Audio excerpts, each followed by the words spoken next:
10월의 마지막 주일을 맞이했습니다.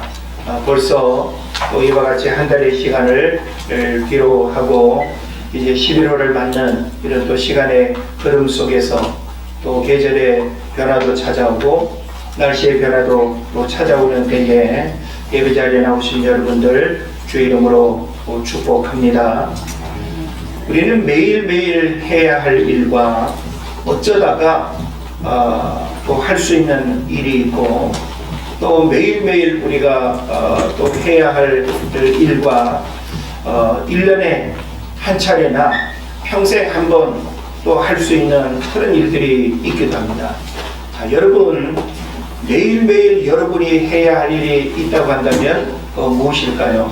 아마 밥 먹는 일, 잠자는 일, 화장실 가는 일, 일하는 일, 공부하는 일, 이런 부분들은 우리가 아마 매일매일 해야 되는 일이지 않을까요? 만약 이런 기본적인 일들을 여러분이 아주 어쩌다가 하게 된다고 한다면 과연 우리 일상에 또 우리 삶에 어떤 일들이 일어날까 하는 생각을 해봅니다. 우리는 어쩌다가 여행 갈 수 있습니다. 어쩌다가 외식 한번 할 수 있고 또 어쩌다가 전시회 한번 갈 수 있고 그것은 우리에게 크게 문제가 되지 않습니다. 그래서 우리가 매일매일 해야 하는 일과 어쩌다가 할 수 있는 일은 분명히 그 내용이나 또 어떤 의미나 목적이 다를 수 있다라고 하는 사실을 생각하게 되는 것이죠. 저는 오늘 10월 마지막 주일 우리가 우리 교회 개혁교회의 원력으로 보면 10월 마지막 주일은 종교개혁 주일이라고 해서 10월 30일이 이제 마틴 루터가 1517년 10월 30일 종교개혁을 일으킨 날이라서 특별히 기념하고 또 이렇게 의미가 있는 그런 날이기도 합니다. 이제 저는 10월달을 보내고 11월을 맞는 이런 시간의 흐름 속에서 오늘 본문의 말씀을 중심으로 해서 날마다 성경을 읽으라 라고 하는 제목으로 말씀을 나누기를 원합니다. 자, 이 제목은 세 개의 단어로 우리가 이제 생각을 해볼 수 있죠. 날마다, 그리고 성경을, 그리고 읽으라 라고 하는 건데 요거 하나하나가 사실은 굉장히 중요해요. 자, 성경을 읽는데 날마다가 아니라 어쩌다가 성경을 읽어라. 이러면 참 쉬울 것 같아요. 그죠? 그런데 날마다라고 하는 이 단어는 성경을 읽으라고 하는 일에 있어서 굉장히 어떤 부담감이 될 수도 있고 왜 날마다 읽어야 되지? 라고 하는 그런 이제 생각을 하게 되는 거죠. 그리고 날마다 우리가 해야 할 어떤 목적어가 많이 있을 텐데 오늘 제가 여러분에게 강조하는 것은 날마다 성경을 읽으라고 하는 거예요. 자, 그러면 우리가 참 할 일도 많고 눈 뜨고 눈 감는 하루의 일상 속에 만날 일도 많고 가볼 일도 많고 해야 할 일도 많은 그런 일상 속에서 성경을 읽어야 된다라고 하는 이것이 오늘 우리 현대인들에게 과연 어떤 의미가 있을까? 자, 우리는 신앙생활을 하게 되면 여러분에게 경건 생활에 대한 가르침과 그런 훈련을 우리가 하게 되고 가장 기본적인 신앙생활의 이제 모습으로 우리가 받아들이게 됩니다. 자, 신자들에게 있어서는 이렇게 주일날 이른 시간에 쉬고 또 이렇게 잠자고 싶은 시간에 교회 오는 우리들을 잘 이해하지 못합니다. 제가 서울신대 외래 상담을 하면서 비신자 학생들과 이번 학기에 거의 한 20명 이렇게 접촉을 하면서 그들이 교회 가지 못하고 하나님을 믿지 않는 여러 가지 이유들 가운데 어떤 부분들이 많이 반복되는가 하면 이렇게 우리가 신앙생활하는 이런 모습의 일상적인 시간의 어떤 부분들을 이렇게 받아들이지 못하는 그런 부분들이 있더라고요. 그러니까 자기들은 더 쉬고 싶고 자기가 하고 싶은 대로 이렇게 살면 좋은데 신앙생활이라고 하는 것이 우리에게 요구되는 어떤 삶의 변화와 환경적인 변화들이 있지 않습니까? 그것이 부담스럽고 힘들다라고 하는 그런 이야기를 하기도 합니다. 그런 면에서 우리가 성경을 날마다 읽어야 된다라고 하는 이것이 얼마나 부담이 되겠습니까? 근데 우리는 날마다 성경이라고 하는 이것을 멀리하거나 우리의 일상에서 분리하고 살아갈 수가 없다라고 하는 거예요. 근데 만약에 여러분이 날마다 성경을 읽으라가 아니라 외워라 그러면 어떨까요? 더 큰 부담이 되지 않겠어요? 예? 날마다 성경을 써라 하면 쓰는 것도 더 어렵지 않을까요? 날마다 성경을 연구해라 그러면 아마 그것도 또 어렵다고 생각할 거예요. 우리가 할 수 있는 여러 가지 것들 가운데 가장 기본적이면서 적어도 한글을 읽을 줄 안다면 누구나 반드시 해야 하고 할 수 있는 일로서 읽으라고 하는 가르침을 우리에게 주고 있습니다. 그래서 오늘 저는 여러분에게 이런저런 이유들로 성경 읽는다는 거 참 중요하고 필요하다는 것은 누구도 아마 부인을 안 할 거예요. 그런데 우리는 바쁜 일상 속에서 성경 한 장 안 읽어도 오늘 하루 살아가는데 전혀 어떤 지장이 없고 성경 한 장 안 읽어도 나에게 어떤 불이익이 오는 그런 일들이 실제 일어나지 않으니까 매일매일 성경 읽는 일에 있어서 별로 어떤 열정이나 의도적으로 우리가 성경을 읽으려고 하는 그런 마음들이 많이 약한 거예요. 근데 우리 신앙의 내면과 본질적인 부분들을 들여다보면 날마다 성경을 읽는다라고 하는 것과 어쩌다 성경을 안 읽는 것과는 너무나 큰 차이의 삶의 모습을 보여준다라고 하는 것이죠. 그래서 저는 오늘 이 제목의 말씀을 좀 풀어서 여러분에게 이제 말씀을 드릴 것이고, 여러분이 오늘 말씀을 듣고 난다면 내가 날마다 성경을 읽어야 된다라고 하는 부분에 있어서 왜 그걸 하지 못했는가? 왜 나는 날마다 밥은 먹는데, 날마다 잠은 자는데, 날마다 돈 벌러는 나가는데, 날마다 화장실은 가는데 왜 신앙생활의 가장 기본적이면서 중요하다고 인식하는 이 부분은 왜 늘 끊임없이 밀어놓고 다음에 내일 그렇게 할까요? 그러면서도 우리는 여전히 영적인 축복을 바라고 말씀과 상관없이 우리가 살아가면서 하나님의 뜻을 이루어드리기를 원하는데, 이것은 너무나 이율배반적인 불신앙의 모습이라고 하는 사실을 우리가 깨달아야 되는 겁니다.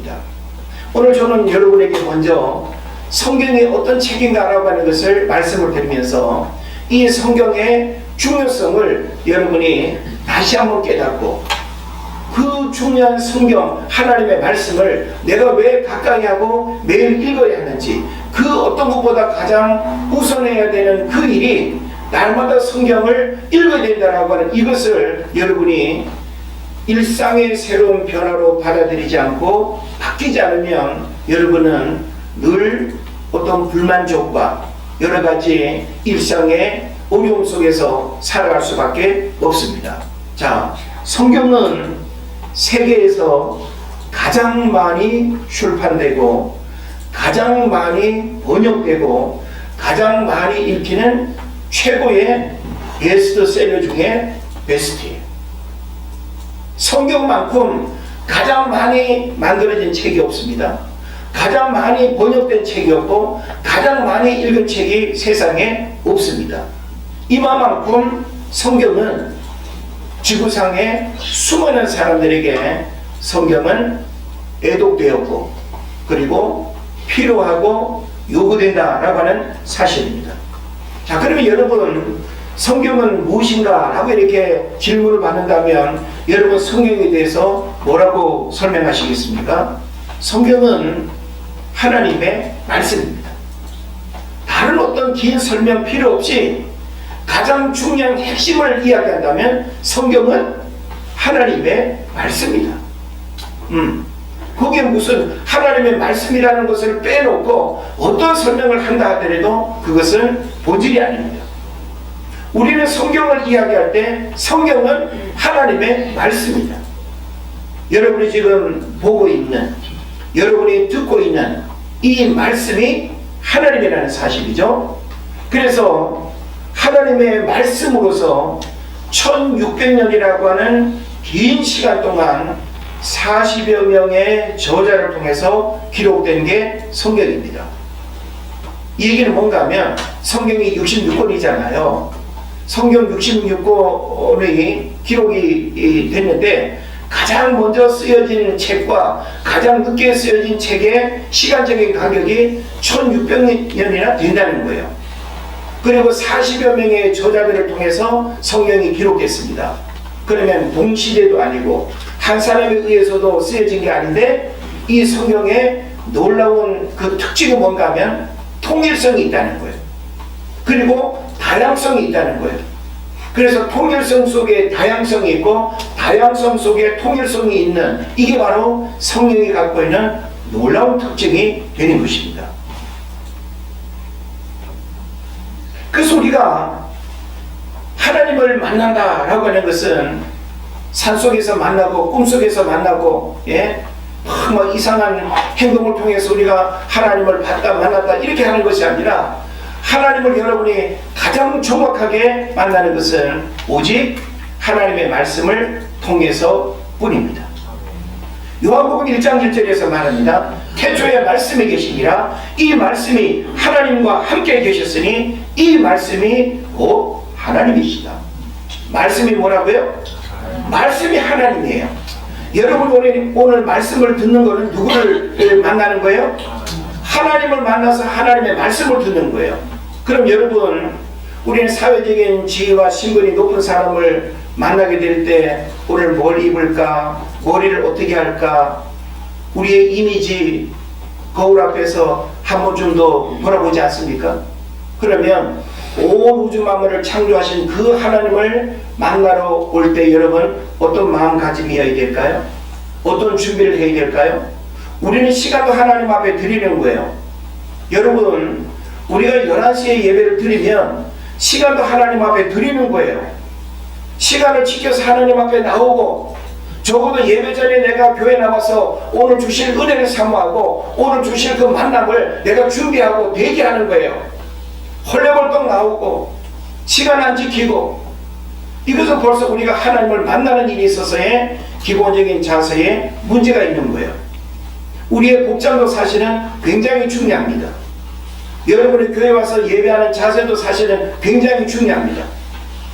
다리를 포개고 앉는다든지 좀 부끄러운 옷차림으로 앉는다든지 예배 중에 왔다 갔다 한다든지 아니 우리가 창조주 하나님을 만나러 온 시간에 뭐가 더 급하고 더 중요한 볼일이 있어서 왔다 갔다 해야 될 이유가 어디 있습니까? 우리의 자세가 좀 하나님 앞에 어떠한지 우리는 돌아볼 수 있어야 됩니다. 이 모든 어떤 신앙의 일들이 있어서 우리는 과연 하나님을 만나는 이 예배의 시간, 하나님의 말씀을 듣는 이 시간에 우리의 자세가 어떠한가라고 하는 사실을 여러분 진지하게 돌아봐야 됩니다. 저는 목사님들 모임에서 예배가 드려지는 시간들이 많지 않습니까?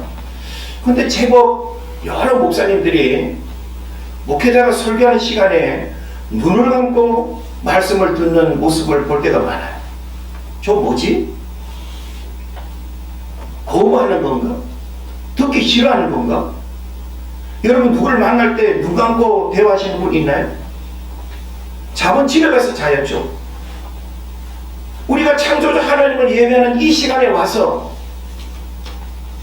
눈을 감고 예배를 드리고 좋은 모습으로 우리가 예배를 한다라고 하는 것은 이것은 우리의 어떤 신앙의 기본 자세에서 심각하게 돌아봐야 될 문제인 것입니다. 그런 면에서 성경의 중요성은 언제나 강조해도 지나치지 않습니다. 날마다 성경을 읽어야 하는 그 당위성은 성경이라고 하는 하나님의 말씀은 온 우주 역사를 이야기할 뿐만 아니라 한 나라와 민족의 흥망성쇠를 이야기하고 있고 한 인간의 생사화복을 이야기하고 있는 그게 바로 성경이잖아요. 성경 속에 모든 답이 다 있습니다. 그럼에도 불구하고 우리는 성경을 덮어놓고 인문학을 찾는다든지 고전을 찾는다든지 인간의 경험담을 듣는다든지 이름 있는 사람의 강연을 듣는다든지 그게 여러분의 인생을 바꿔놓습니까? 우리는 잠시 듣고 있는 그런 가르침의 지식들이 내 마음을 즐겁게 할지는 몰라도 우리 영혼의 문제를 터치하지 못한다라고 하는 사실을 알아야 되는 것입니다. 오직 하나님의 말씀 외에는 우리에게 구원을 주는 어떤 메시지가 없고 우리 인생의 심각한 문제를 해결하는 그런 답을 주는 그런 어떤 메시지는 없다라고 하는 것을 여러분 깨달으시기를 바랍니다. 우리는 익숙하게 듣는 말씀을 어떤 깊은 의미를 깨닫는 부분이 많이 약한 문제들이 있는 것 같아요. 자, 보세요. 디모데후서 3장 16절 17절을 보면 모든 성경이라고 하는 것은 뭐예요? 우리가 지금 하나님의 말씀으로 받아들인 66권의 성경 전체를 말하는 거예요. 모든 성경은 하나님의 감동으로 됐다 그랬어요. 그리고 그 하나님의 말씀은 하나님의 말씀을 듣는 모든 사람들에게 교훈, 책망, 바르게 함, 의로 교육하기에 유익하다. 그리고 하나님의 사람으로 온전하게 하며 모든 선한 일을 행할 능력을 갖추게 하려 함이라고 성경에 대해서 말씀하고 있어요. 그러면 여러분, 이런 성경을 누가 듣게 해야 되겠습니까? 아이들도 듣고 어른들도 듣고 실패한 사람도 듣고 방황하는 사람도 듣고 하나님의 말씀을 제대로 듣고 깨닫기만 하면 하나님의 말씀이 그 사람의 인생을 바꿔놓는다라고 하는 사실을 여러분 깨달으시기를 바랍니다. 우리가 설교를 듣고 나면 목회자와 인사를 나눌 때 은혜 많이 받았습니다. 우리가 주고받을 때가 있죠. 물론 목회자도 인간적으로는 아무 반응이 없을 때보다 은혜 받았습니다 라고 하는 말을 들으면 오늘 내가 설교를 잘해낼 것보다, 설교를 잘한다는 게 뭘까요? 내가 하고 싶은 얘기를 속 시원하게 막 잘하고 뱉어내고 청중들이 거기에 막 반응하는, 그게 잘하는 걸까요? 진짜 설교를 잘한다라고 하는 것은 심령의 변화가 일어나고 그 하나님의 말씀 앞에 통에 잡아가고 꼬꾸라지는 역사가 일어나는 게, 그게 진짜 말씀을 잘하고 듣는 거 아닐까요? 우리는 내 마음을 잠시 자극시키는 그걸로 만족하고 은혜 받았다고 해요. 여러분, 진짜 우리가 하나님 말씀 듣고 은혜 받으면 그 자리에 일어서지도 못합니다. 깊은 영적 고민 속에서 괴로워하고 그 한 구절의 말씀, 그 말씀의 한 단어가 내 영혼을 후벼파는 그런 아픔 속에서 어디 은혜 받았다는 말이 나올 수 있습니까? 우리가 하나님의 말씀을, 그런 하나님의 말씀으로 매 예배 때마다 경험하지 못한다 할지라도 하나님의 말씀은 이와 같이 우리의 영혼을 쪼개고 변화시키고 그리고 타락한 인생을 바꿔놓는 그런 능력이 있다는 사실을 여러분 깨달으시기를 바랍니다. 그래서 히브리서 4장 12절에서는 뭘 말씀합니까? 하나님의 말씀은 살아있고 활력이 있어서 좌우에 날선 어떤 검보다도 예리하고 혼과 영과 및 관절과 골수를 찔러 쪼개기까지 하며 마음의 생각과 뜻을 판단한다고 했습니다. 하나님의 말씀이 이러하다는 거 우리 지금 듣고 있고 여러분 또 알고 있지 않습니까? 그런데 우리는 그런 말씀의 능력을 경험하고 그런 말씀의 어떤 능력이 내 삶 가운데 일어나기를 사모하는 마음들은 끊임없이 밀어놓고 있어요. 덮어놓고 있어요. 그래서 하나님의 말씀을 취사선택으로만 사용합니다. 우리가 신년 선고받기나 하반기 선고받기, 여러분의 가슴을 찌르고 여러분의 가장 약한 부분과 여러분의 부끄러운 모습을 드러내는 그런 말씀을 여러분 받는다면 여러분 어떻게 하시겠어요? 우리는 꼭 축복의 말씀, 좋은 말씀, 격려의 말씀, 그런 말씀만을 하나님의 축복의 말씀으로 받아들이고 믿음으로 살지 못하는 그런 불신앙의 모습들에 대해서 내 가슴을 찌르고 나를 회개시키는 그런 말씀에 대해서는 하나님이 말씀을 잘못 주셨는가 봐요. 그런 말씀에 대해서는 회개하고 어쩜 하나님이 다른 사람은 모르지만 이런 나를 어쩜 이렇게 정확하게 아시고 이런 말씀을 주셨을까? 사실은 죄에 대한 말씀, 회개에 대한 말씀, 막 그런 말씀을 사실은 우리가 받아야 되는데 우리는 다 아주 좋은 그런 말씀만 듣고 위로받고, 그건 어떤 면에서는 진짜 하나님의 말씀이 아닐 수도 있어요. 어찌 그 한 구절의 말씀으로 하나님의 말씀 전부를 우리가 이야기할 수 있겠는가라고 하는 것입니다. 신명기 6장 6절로 7절에서는 오늘 내가 네게 명하는 이 말씀을 너는 마음에 새기고 내 자녀에게 부지런히 가르치며 그랬어요. 여러분, 성경을 당연히 교회에서 성경 교사가, 목회자가 자녀들을 가르치고 성도들을 가르쳐야 되는 거 맞습니다. 그런데 가정에서 부모가 자녀에게 성경을 가르치는 것이 성경적입니다. 가정에서 부모에게 듣는 성경 구절의 말씀이 하나도 없고 부모가 가르치는 성경의 가르침이 자녀에게 하나도 전달되지 않는다고 한다면 그 자녀는 어떤 가치관이 형성이 되며 어떤 세계관을 가지고 살아가겠습니까? 그저 하는 말이 잘 먹어, 빨리 커, 훌륭한 사람 돼. 여러분, 여러분의 자녀가 덩치가 커지는 것은 유전자대로 먹는 대로 그냥 자연스럽게 클 거예요. 그런 거 걱정하지 마십시오. 그 아이들의 내면의 심령 속에 그 아이들을 움직이는 내면의 그 어떤 삶의 원리가 무엇인가라고 하는 사실을 심어주는, 이게 필요한 거예요. 세상적으로 잘 먹고 잘 살고 성공해라를 주입시키지 말고 하나님을 경외하고 하나님을 두려워하는 삶을 살아라. 하나님을 예배하는 삶을 살아라. 그래서 성경 속에 뿐만이 아니라 교회사에 나타나는 많은 위인들은 학교는 제대로 안 다녔어도 부모로부터 가르침을 받았던 그 신앙의 교훈과 가르침이 위대한 인물이 되게 한 경우들이 많습니다. 대표적으로 링컨 같은 인물도 마찬가지 아닙니까? 어려서 부모님 여기고 어머니가 돌아가시면서 물려준 그 성경 한 권 읽고 그 성경 한 권으로 위대한 미국의 대통령이 된 것입니다. 오늘날 우리 자녀들의 교육의 핵심은 잘 먹고 잘 입히는 거에 있는 것이 아니라 아이들의 영혼 속에 하나님의 말씀이 담겨야 되고 아이들의 영혼을 하나님의 말씀이 움직이는 이런 삶을 살아가야 될 줄을 믿습니다. 그래서 에베소서 4장 6장 4절에서는 아비들아 너희 자녀를 노엽게 하지 말고 오직 주의 교양과 훈계로 양육하라 그랬습니다. 하나님의 말씀을 펼쳐놓고 하나님의 말씀대로 살지 못하는 행실에 대해서 이리 와봐, 너 하나님의 말씀이 지금 뭐라고 되어 있지? 누가 그렇게 행동해? 거짓말하고 불성실하고 게으르고 성령을 펼쳐놓고 성경이 자신의 잘못들을 훈계하고 양육하게끔 그렇게 가르쳐야 되는데 그냥 엄마의 잔소리만 아이들에게 각인해 되어 있습니다. 제가 인문학하면서 아이들 엄마 바꾸겠냐고 하니까 한나이만 빼놓고 엄마 다 바꾸겠대요. 왜 바꾸겠냐고. 잔소리가 많고 이거 해라 저거 해라 그런 말이 많아서 그거 안 하는 엄마를 바꾸고 싶고 똑똑한 엄마 바꾸고 싶고 키 큰 엄마 바꾸고 싶고 이런 이야기 아이들이 다 하더라고요. 놀랬어요. 다 바꾸고 싶대. 하나에 빼놓고.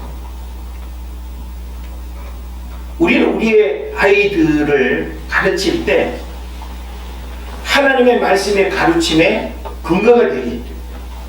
하나님의 말씀을 펼쳐놓고 하나님의 말씀이 이러하기 때문에 우리 이렇게 살아야 돼. 이렇게 행동해야 돼. 이래서 거짓말하면 안 돼.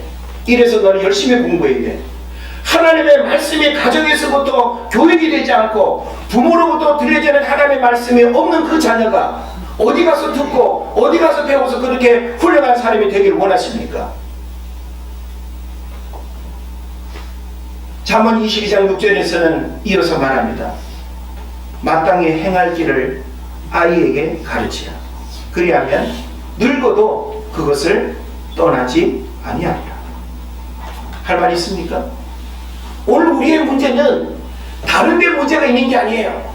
넓은 집에 살고 있는 게 아니어서 문제가 아니고 좋은 차를 타고 있지 않아서 문제가 아니고 좋은 간식을 먹지 않고 좋은 외식을 하지 않아서가 문제가 아니라 오늘 우리의 문제는 하나님의 말씀이 내 영혼을 울리는 그런 경험이 없는 게 문제인 것입니다.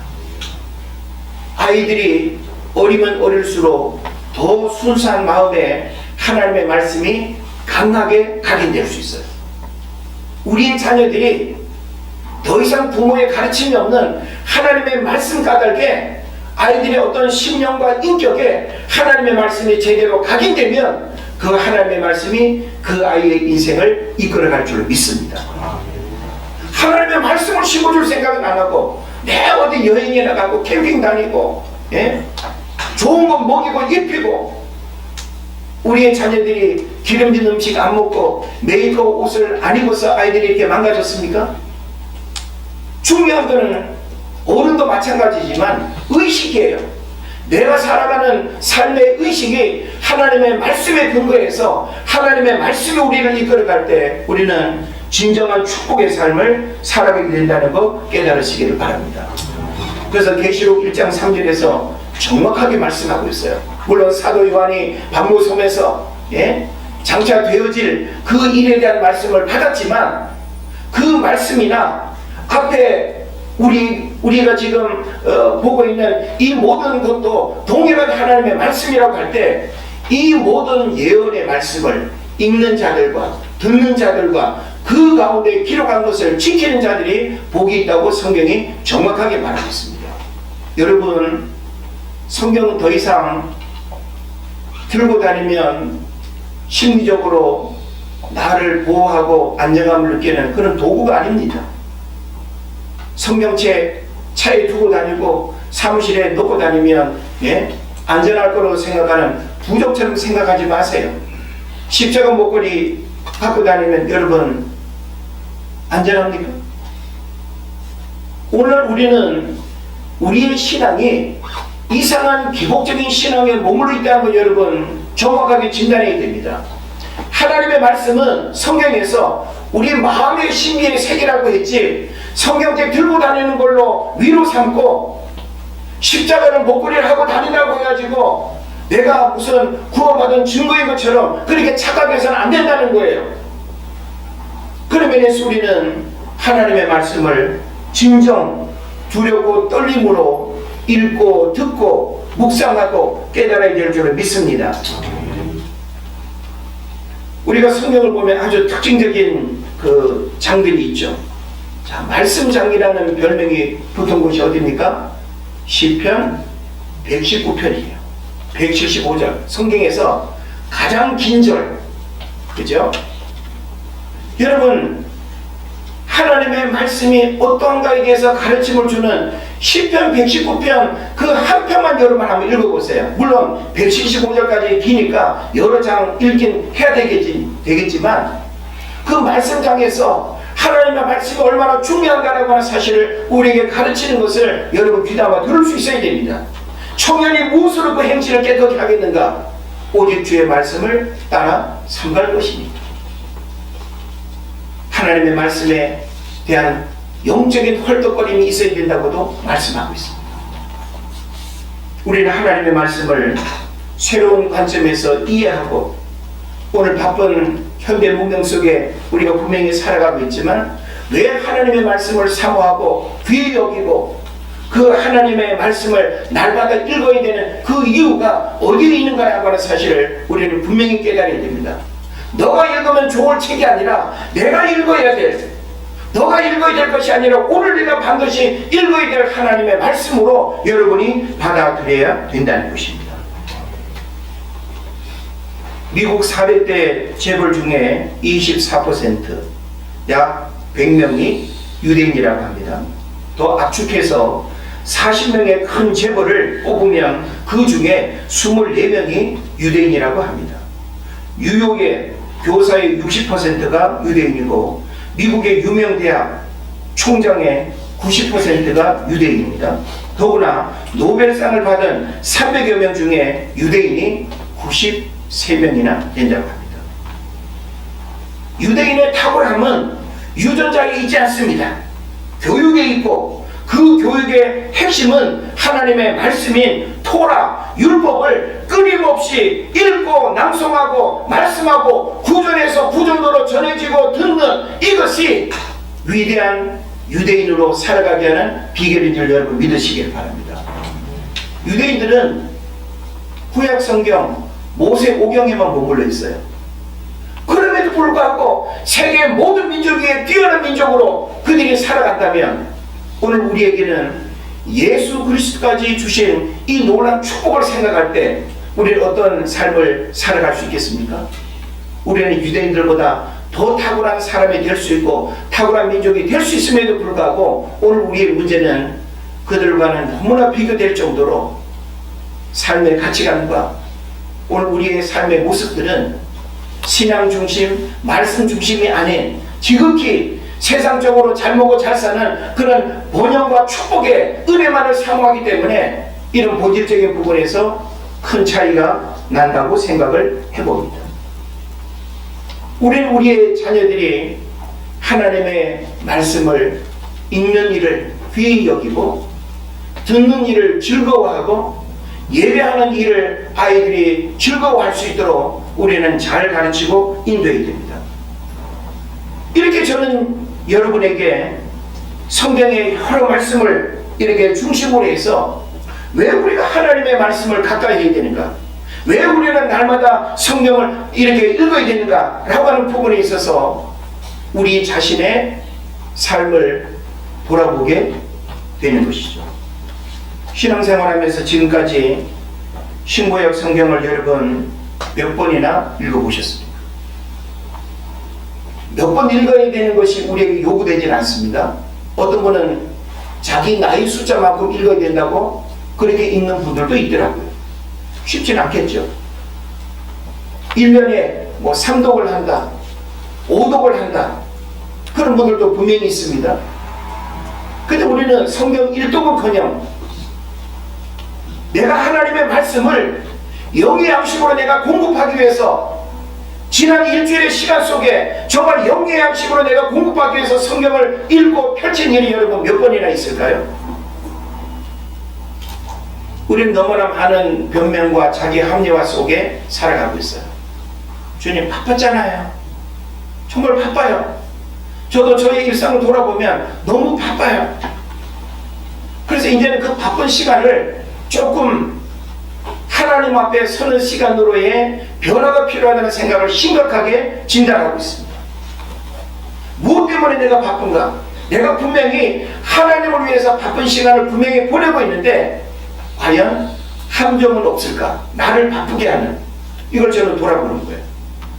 물론 이후에 어떤 변화들이 찾아올지는 모르겠습니다만 저는 여러분에게도 여러분을 바쁘게 해서 성경을 가까이 하지 못하게 하고 성경 한번 제대로 펼쳐보지 못하게 하고 육의 음식만 열심히 먹고 살아가게 하는 이 일상으로부터 삶의 변화가 일어나야 된다고 생각합니다. 왜 우리는 성경을 읽어야 하겠습니까?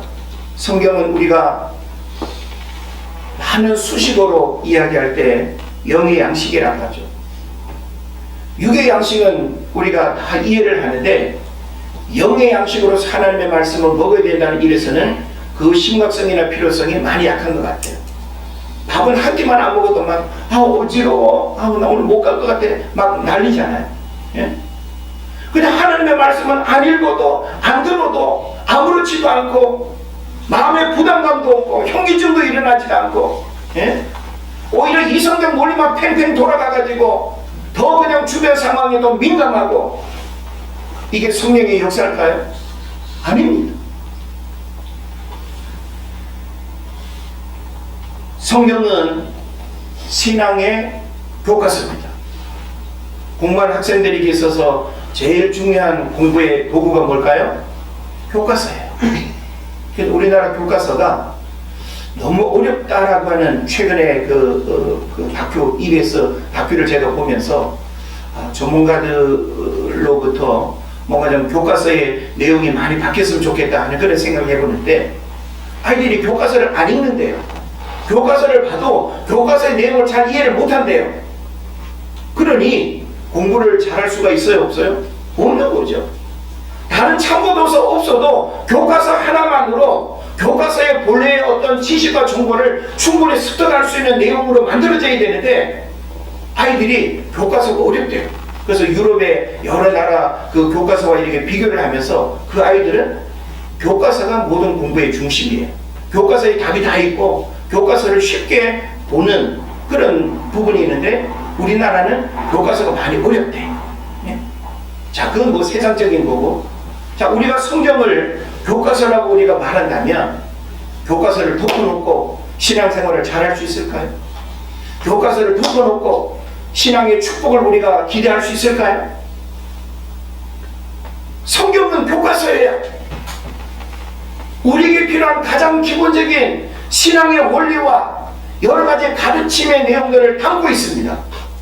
그런 면에서 우리는 교과서를 그 어떤 것보다 먼저 펼쳐보고 반복해서 보고 또 보고 또 보고, 예?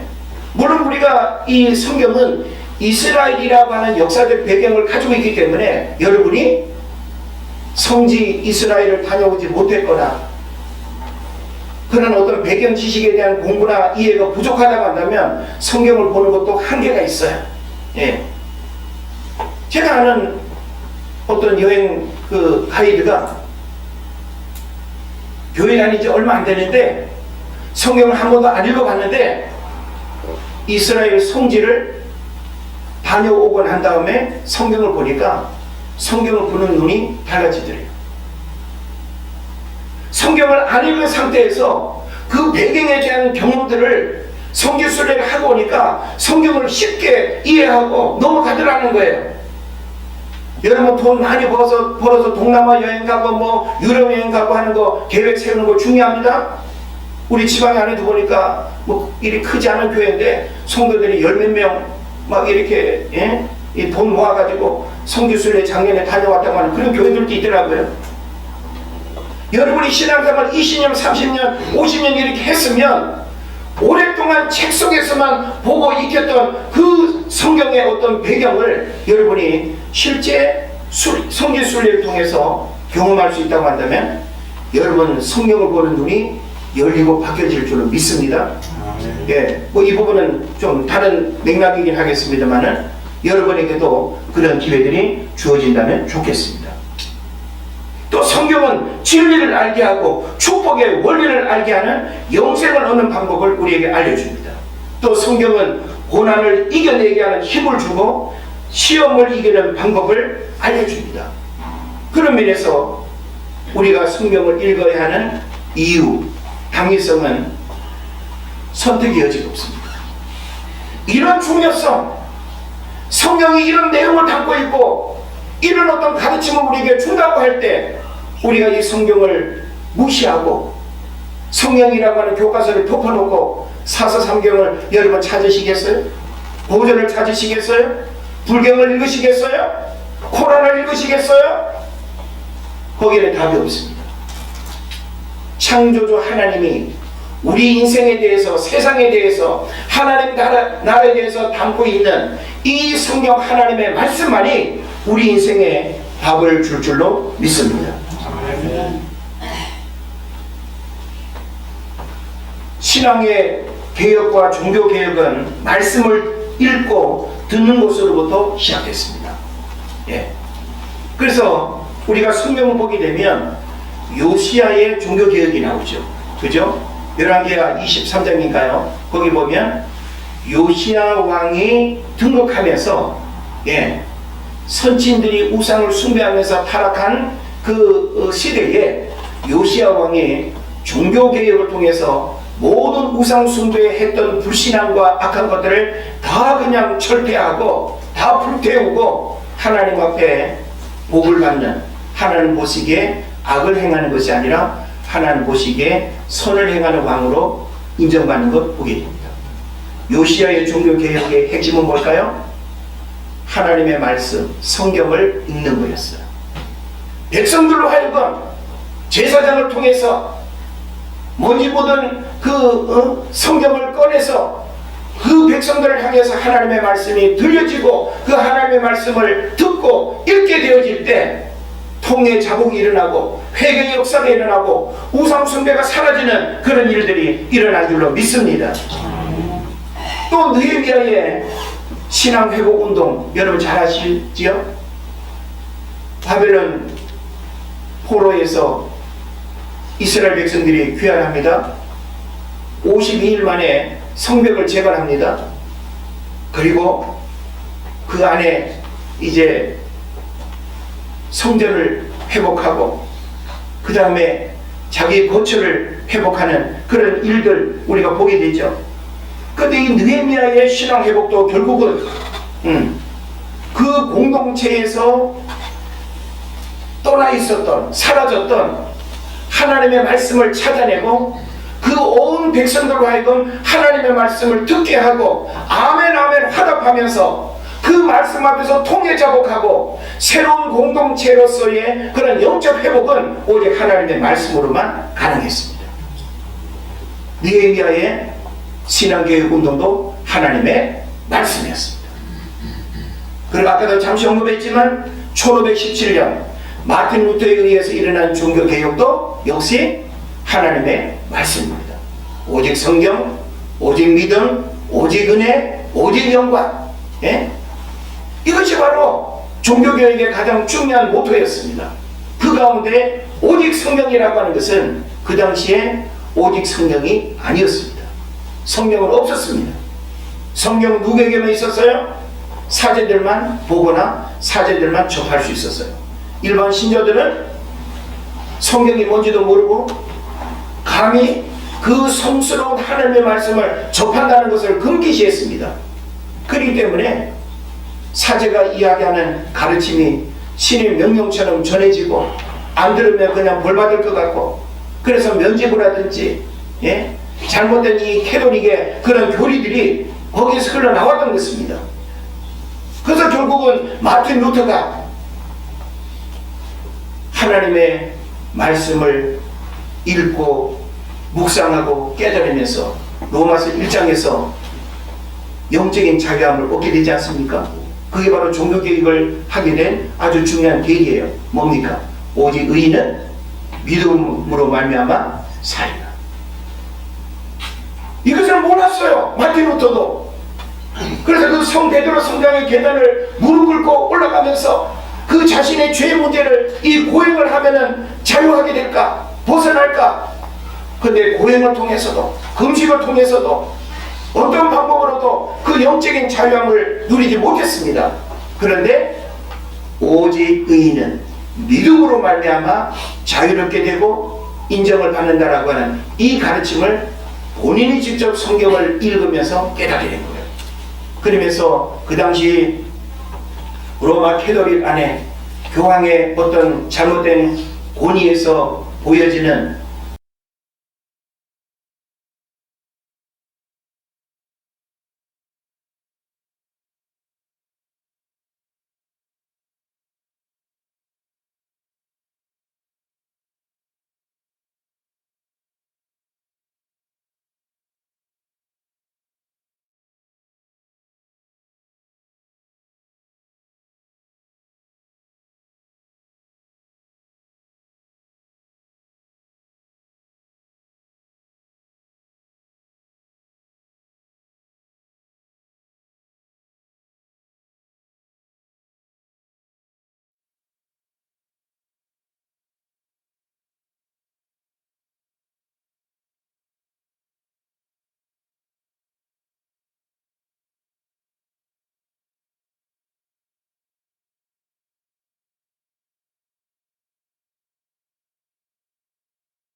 그럼에도 불구하고 영적 유익을 주는 것들은 또 안 봐.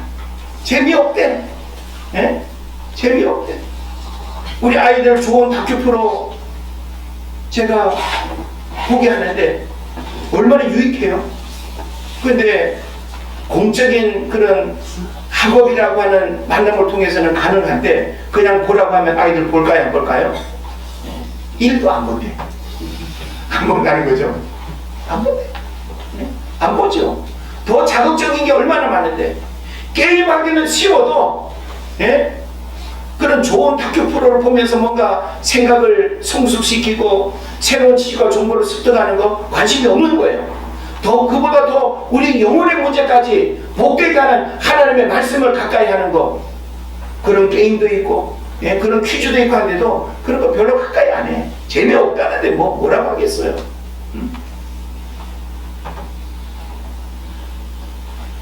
과학자가 성경을 읽으면 과학적 오류에 빠지지 않고 더 분명한 하나님의 존재를 인식하게 되고 인간의 한계를 알고 잠재적 능력을 극대화할 수 있습니다. 학생이 성경을 읽으면 하나님의 지혜를 얻게 되고 공부하는 이유와 목적을 알게 되고 삶의 의미와 목적을 발견하게 됩니다.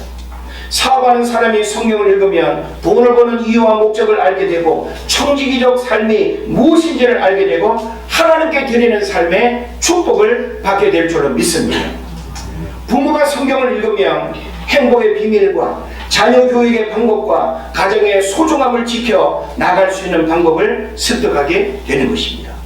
누구도 예외 없이 모든 세대가 성경을 가까이 하고 성경을 읽을 때 영혼이 살아나고 범사가 잘되고 형통하며 하나님께 영광을 올려드리는 삶을 살아가게 되는 것입니다.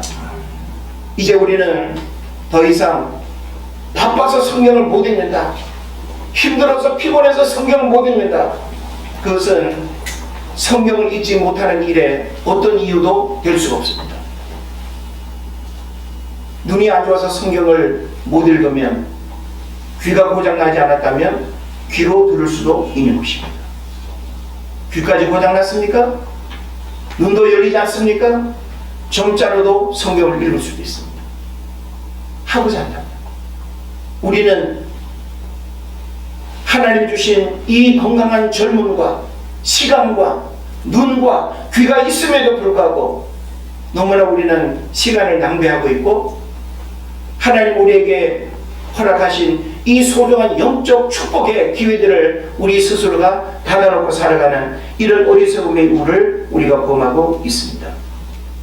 그런 면에서 저는 여러분에게 성경을 날마다 읽어야 된다라고 하는 이것을 어떤 훈계로 말씀드리는 것이 아니라 영적 축복의 주인공이 되길 원하고 구원받은 하나님의 백성이라고 한다면 머리로만 인식하는 수준에 머물지 말고 아무리 바쁜 일상 속에 살아간다 할지라도 여러분이 밥 먹고 학교 가고 화장실 가고 하는 일상에 그런 어떤 삶은 하나도 우리가 변함없이 하고 있지 않습니까?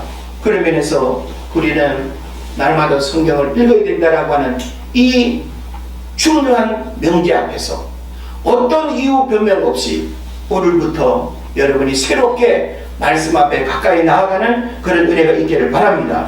그래서 여러분이 성경을 열심히 읽고 날마다 읽으면 여러분의 영혼이 살아나고 강건해지는 것입니다. 모든 인생의 문제를 스스로 답을 찾고 해결할 수 있는 그 방법이 내가 바로 성경을 읽는 그 일들을 통해서 가능하게 되는 것입니다.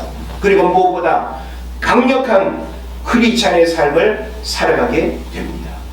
이것은 여러분이 날마다 성경을 읽을 때 여러분에게 일어날 수 있는 놀라운 삶의 변화가 되는 것입니다. 그래서 바라기는 저와 여러분 목회자라고 해서 설교 준비를 위해서만 성경을 펼쳐보는 것이 아니라 저도 매 순간 이 부분에 대한 불만족과 그런 부끄러움의 모습들이 분명히 있어요. 물론 저도 설교 준비를 위해서 성경을 더 많이 펼치는 거 맞아요. 근데 그게 아닌 정말 하나님 앞에 구원받은 한 성도로서 영의 양식으로서 내가 그 하나님의 말씀을 내가 읽고 듣고 묵상하려고 틈틈이 성경을 쓰고 묵상하고 그런 어떤 노력들을 제 자신에게 부끄럽지 않으려고 최선을 다합니다. 여러분들도 뭐 이런저런 이유 되려면 얼마나 많겠어요. 그러나 어떤 이유 다 우리가 내려놓고 지금부터라도 여러분이 내가 날마다 성경을 읽을 때 내 삶에 어떤 변화가 일어나는지 여러분 한번 제대로 경험해 보시고, 성경은 분명히 약속하고 있습니다. 하나님의 말씀을 가까이 하는 자에게 하나님이 가까이 하고 하나님의 축복이 예비되어 있는 것입니다. 여러분 삶에 크고 작은 모든 인생의 문제들이 하나님의 말씀을 통해서 길이 열리고 역사가 일어나는 이런 일들이 일어나기를 주의 이름으로 축원을 드립니다. 우리 시간 조용히 기도하기를 원합니다. 하나님, 날마다 성경을 읽으라는 하나님의 명령 앞에 순종하기를 원하고, 내가 어떤 상황 속에서도 또 어디에서라도 내가 하나님의 말씀을 기억하게 하시고 암송하게 하시고, 그리고 또 순간순간 그 하나님의 말씀을 내가 영의 양식으로 공급받는 그런 또 성경 독경의 그런 삶을 살아가길 원합니다.